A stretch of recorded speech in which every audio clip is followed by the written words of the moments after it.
Welcome back, guys, to another Babbling beer review. At last, I finally have Bad Centre on the tap. At last. Hope you had a good New Year's Eve and not suffering too bad today. It's New Year's Day today. As I said in the previous video, ideally this one should have been on Christmas, really. Well, I suppose it is. It's the last of Christmas, isn't it? I'm going to buy some of this. Last couple of years I bought this. I normally buy like well, I bought a big box. I bought 18 pints again this year. Last year, I think I only got a small bag. It's one of them beers that it's from Leverbridges Brewery, leverbridgesbrewery.co.uk. I have waffled about them previously in previous videos about you know, the history of them, how they started. It started by a company, and it's the brother took over from the guy that started originally. I've done previous videos on it. Been around for several years now. And yeah, they do some good beers, do Mad Brewer range, a weird and wonderful stuff, some Scary Hairy, don't often see it on there. That is a nice beer when you can get it on there. As I said about the pump clips, you know, if you order boxes of beer, you can get bottles and stuff as well, but if you order boxes, they weren't sending out the whole pump clip, they were just sending out the design part, the plate part, but they weren't giving the clip for the plate. So you do get them, you get to ask for them. So they do supply, but you have to ask, because once it travels in the box with your beer and the bag's getting shuffled around a bit and shook up, obviously with the pressure in there, they expand. So quite pointy bits on there could probably pop the bag, I suppose, or they've had things happen. So you have to actually request that. Whether that's still, because the last one I ordered, they threw the whole thing in. I mean, it was a bit weird. I've mentioned about it before, but they do actually say on there when you're ordering the pump clip that that's not supplied. So unless you ask for it. So just a note there, if you do order any beer from Leverbridges and you want a pump clip to put on your pump, I mean, if you're just going to stick that on the box and draw it straight from the box, it doesn't matter, you know, you can put that on the box, or if you just want to keep it for your own. But if you, like me, have got a beer engine and you want it on the beer engine, you want the clip to put it on there. So just a note, if you do order, make sure you order your clip as well. All right, so Leverbridges Brewery then, Bad Centre. Check out the website, as I say, look at the history. You're all, you know, from Christmas, ain't really me waffling about them, but they've been around for several years now. As I say, founded by escapes me, I've had too many beers myself, mince pies and whatever else. So I've grabbed my phone, guys, just to refresh my own memory quickly. Yeah, Leverbridges, I like where it gets a name from as well. I don't remember mentioned this before, but I always think of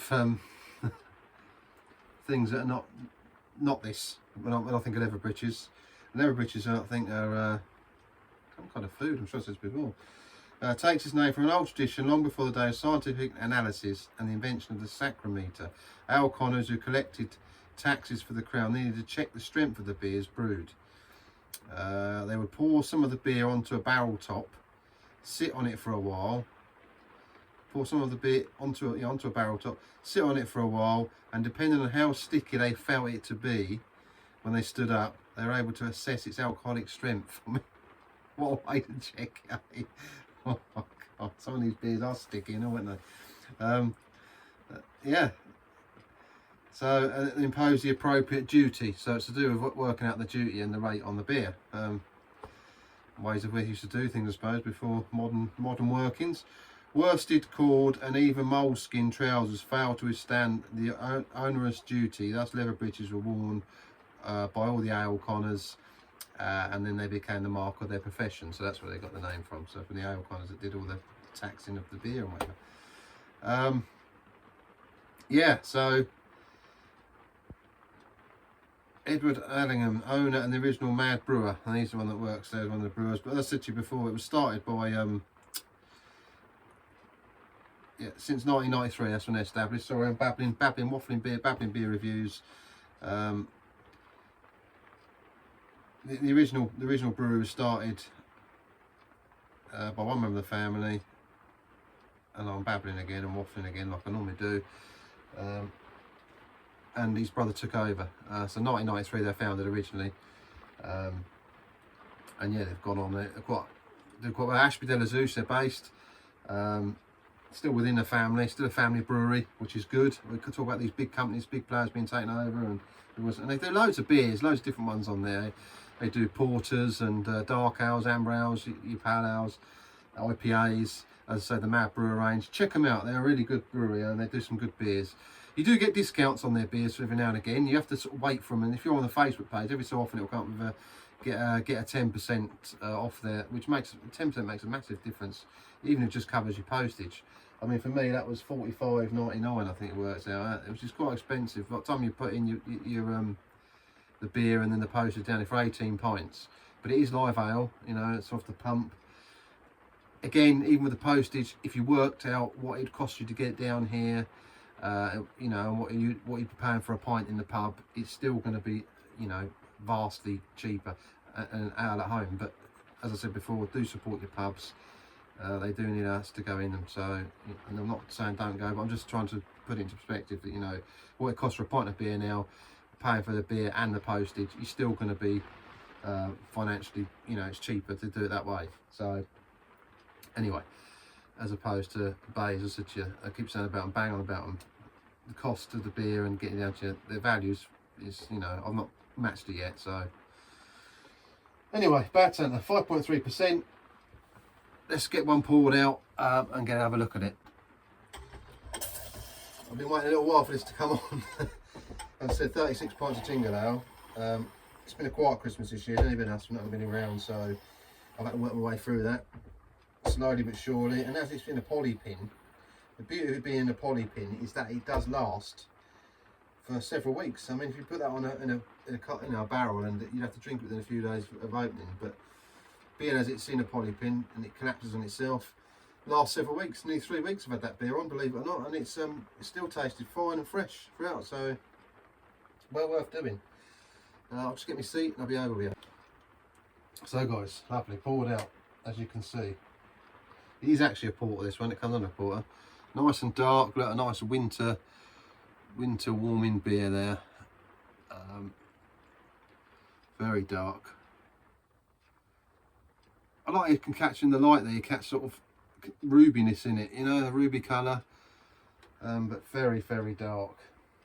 A nice white head, and their description of it is, it's a well-suited winter warmer, which it is, definitely a winter warming beer. It's a smooth, well-rounded porter with hints of winter berries and cinnamon. Turn the heating up, sit back and enjoy a pint or two of Bad Santa. So yeah, you know, cinnamon and berries. I don't know if you guys saw the previous video I've done, but I did the Spice Berry Mild. That was nice. To me, these are very similar, although this is stronger. This is a 5.3%. The Berry Mild was a bit not as strong, so you know, less in the ABV. So it's kind of like that, but cranked up to me, you know. It's a porter. I wouldn't say it's a session beer, although, as I said before, and I said it several times, once you start drinking it and you're having a good time, and you know you've had a couple, before you know it, you'll have 2 or 3 of them quite easily. You know, they do go down really well, and it's a nice beer. So, as I say, nice and dark in colour. It's got a nice sort of smell. This says as well. It's you can smell sort of a berry sweetness. You know, like. It's not straight subtle sort, but it's nice. There's a sweetness there, but you know you can just you get a sense it's going to be nice. You know, it's enjoyable. It's very pleasant on the nose. Cheers.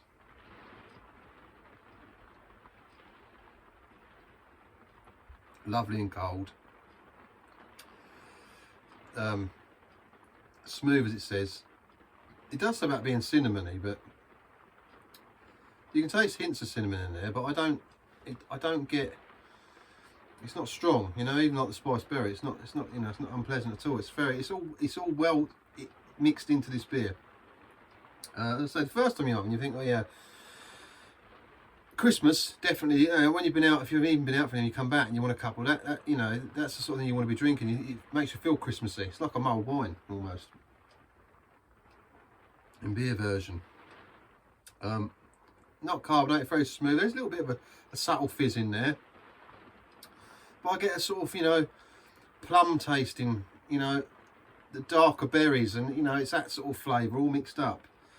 Very nice, sweet but not overpowering. All just nicely mixed in to make a nice, well-rounded porter, dark ale.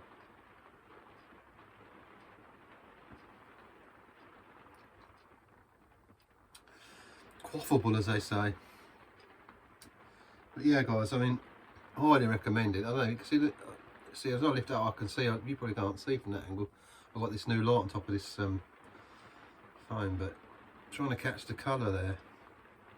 Definitely a dark rubiness in there about it. And as I say, do you know, the more I have this beer, the more years I have it actually, the more I enjoy it. The more that deep, rich flavour, you know, very moreish. Yeah, when I first had one, I was a bit like, oh, maybe as I'm getting older, my taste buds are still changing, but I prefer the darker beers, you know, the warmer beers. I do like them, you know, I say I like the darker beers. I like my golden ale. That's me sort of go to. But the Devon dumpling is very moreish. It's strong, got a strong taste to it. So I like them sort of strong beers that give a bit of a kick back. And the thing is with dark ales and porters, you get that nice dark flavour, you know, roasted malts and that darkness about it. The roasted malts in here, they're a bit subtle, but you get, it's that sort of plumness, that berryness about this one. But unlike the spice berry, I suppose, it was very light and sort of very berry far, you know, in flavour. It had much more. This is more of a plum, sort of a darker, just a nice, quaffable beer.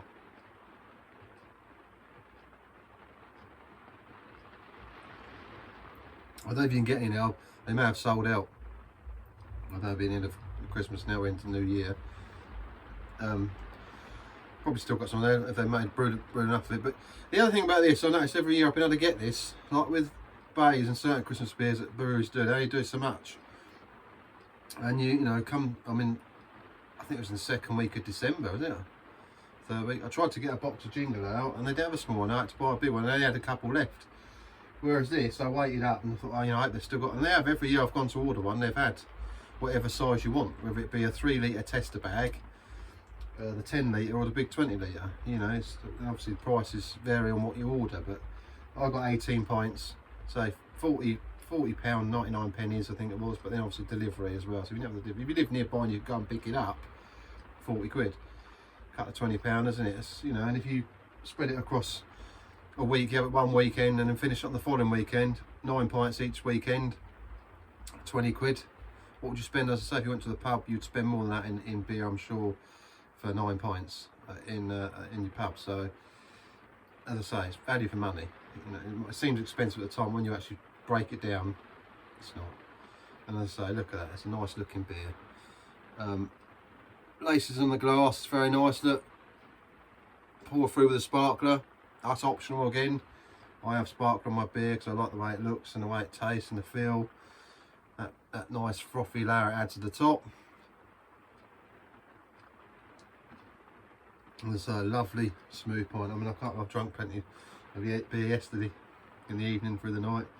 Finished 8 hours in the morning. I thought, am I going to do this review today? But yes, I've come out and it's, you know, it's, after all that, it just tastes lovely. Nice to sit here and have a pint of it. So yeah, finally got a bad sample one. So if you can't get it this year, I definitely recommend, you know, in the coming this year, and this year, isn't it? We're in this year now. If you can't get it, like there's none left, and you did fancy some, Spiceberry Mild, pick that up for the winter because that's very similar tasting. So if you can't get all of that, get a Spiceberry Mild, and it'll give you an idea of the centre. This is stronger, so it's, the ABV is a bit more, so it's a bit more grown up, if you like. It's a bit more heavier on the darker flavour of it, but it's very nice. And as I said, if you don't get some, I'd recommend at Christmas time this year, if you can pick some up, try it. Get a 3 litre bag, test it out, see what you think. By the fire, it's lovely. Have a mince pie. You can eat mince pie on, so that feel quite nice. I had a mince pie earlier, so yeah, for a nice warming beer of an evening, around a fire, couple of pints of that. You know, if you only like a couple of pints, that'll be lovely. 2 pints of that over Christmas.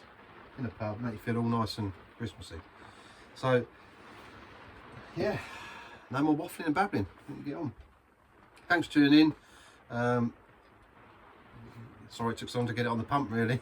Hey Dave, I did say it was coming, but yeah, definitely worth checking out. I enjoy it and it's a nice one. So Leather Britches, check them out. They do some good stuff throughout the year. I say the Mad Brewer range, check that one out. They do some Mayhem and Bamboozled and all these different weird and wonderful things, milkshake IPAs, and you know, if you're into that sort of stuff, there's something for everybody. You know, you like dark beers, there's plenty of amber and dark porters and whatever else on there, so worth a look. Ashby de la Zouche, as I say, been around since '93, so well worth a look. So happy New Year, guys. Whatever you're doing, you know, when you're back to work, back to normal, isn't it, this week? So have a good week, stay safe, and I shall see you here with whatever beer I get next. I know it's new. I've got them cans of Brewdog to work through, and I have no idea what's going to be coming on here next. I must be due a Devon Dumpling again soon, so whether I get that, I don't know. Look, Hobson's have got some, Hobson's Brewery as well. I've got a couple I want to try from them, so we'll see. But anyway, as we go into New Year, we'll look and I can babble and bore you some more. So thanks for tuning in. Thanks to my subscribers for this year that I've picked up. Much appreciated, and I shall see you again in the next one. Thanks a lot. Have a good evening. See you soon. I forgot to rate, didn't I? So see you soon. Babbling and waffling there. I forgot to rate this beer. Too much babbling.